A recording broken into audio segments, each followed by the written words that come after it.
Monsanto Papers, des informations organisées autour du glyphosate.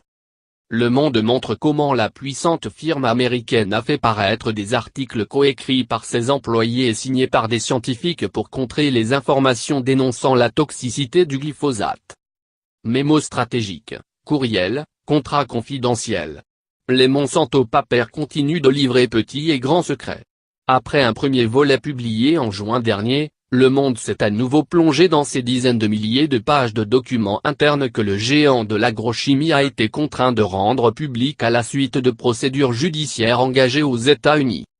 Monsanto est poursuivi dans ce pays par un nombre croissant de plaignants, aujourd'hui 300-500 moins, victimes ou proches de victimes décédées d'un lymphome non-Hodgkinien, un cancer du sang rare, et qu'ils attribuent à une exposition au glyphosate. Ce désherbant, mis sur le marché en 1974, notamment sous le nom de Roundup, s'est imposé comme un best-seller mondial en étant l'auxiliaire essentiel des semences génétiquement modifiées pour le tolérer. Monsanto lui doit sa fortune. Mais à quel prix?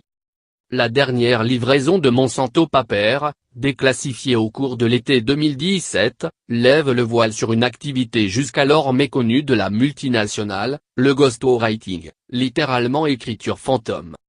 Considérée comme une forme grave de fraude scientifique, cette pratique consiste, pour une entreprise, à agir en auteur fantôme, alors que ses propres employés rédigent textes et études. Ce sont des scientifiques sans lien de subordination avec elle qui les endossent en les signant, apportant ainsi le prestige de leur réputation à la publication. Ces derniers sont bien entendu rémunérés pour ce précieux service de blanchiment des messages de l'industrie. Dans le plus grand secret, Monsanto a eu recours à ces stratégies. Conflit d'intérêts tenu secret. Prenons le cas du biologiste américain Henry Millet.